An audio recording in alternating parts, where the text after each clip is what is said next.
is Alessandro Granati. My supervisor is Henning Ulrich. We're from Instituto de Química, Universidade de São Paulo, and I'm going to talk to you about the neuroprotective effects of caffeine in recellularization of brain scaffolds.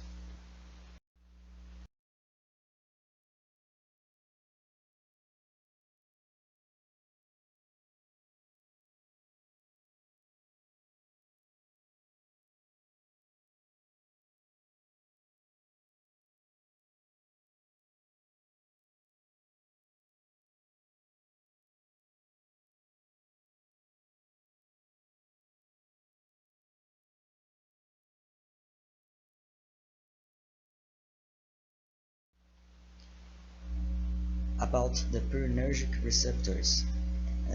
These receptors are found throughout the nervous system of mammals.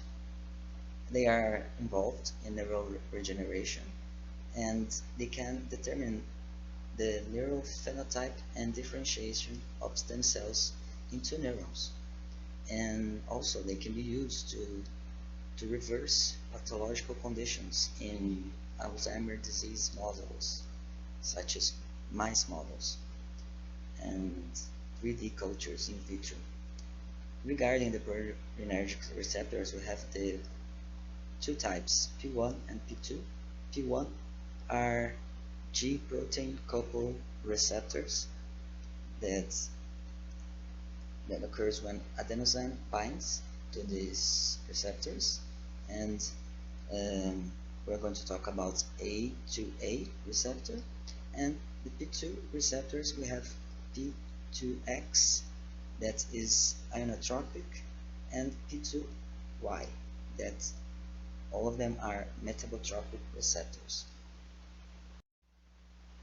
So about the A2a receptors, we know it's very well discussed in the literature about their neuroprotective and neuroregenerative effects. So the antagonists prevent memory impairment in animals models of Alzheimer's disease. The blockade of this receptor leads to neuroprotection against chronic harmful brain attacks, and oral administration of antagonists proved to reduce tau hyperphosphorylation. As we can see here, adenosine binds to the A2a receptor, but when caffeine, which is the antagonist, binds, it not only we start to be alert and reduction of somnolence, sleepiness, but also neuroprotection. And biological scaffolds, such as decellularized scaffolds, have been used lately and is the main focus of this work, future focus.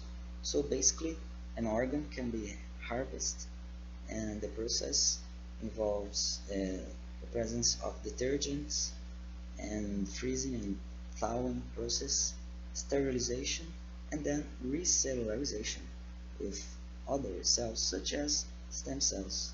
And this can be used for as an example of 3D culture after cells are loaded again into this scaffold. So basically the idea is to decellularize mice brain, as we've done before in another article. As you can see, the decellularized brain matrix has this white aspect, and after recellularization it can be used as a recellularized scaffold. But for now, our goal was to use caffeine to promote neuroprotection and neuroregeneration in cell cultures in 2 dimensions in a culture dish of human neuroblastoma cells, so that we could use it later in 3D cultures of these decellularized brain scaffolds loaded with neuroblastoma cells that I showed before. So basically we had 2 experiments, viability assay 1 and 2. The first one first one and second one was also MTTSA that evaluates mitochondrial activity. So we can see in the first one, the objective was to evaluate the cell viability with different concentrations of caffeine. And brilliant group G, which is an P2X7 antagonist, receptor antagonist, and bradykinin, that is B1 and B2 receptor agonist, and caffeine, A2a receptor antagonist. And the periods of exposure were 24, 48, and 72 hours. And in the second experiment, we wanted to evaluate the cytoprotection of the cells, the neuroblastoma cells, SHSY5Y, after oxidative stress induction with hydrogen peroxide. And the groups were caffeine, hydrogen peroxide, and hydrogen peroxide with 1 millimolar of caffeine.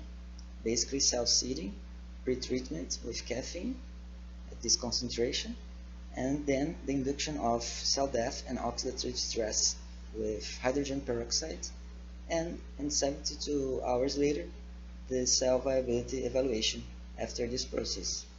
So, regarding the first results, we can see that all these concentrations that we took from other works in the literature, in 24 hours we can see that BK could, in lower doses, stimulate cell viability.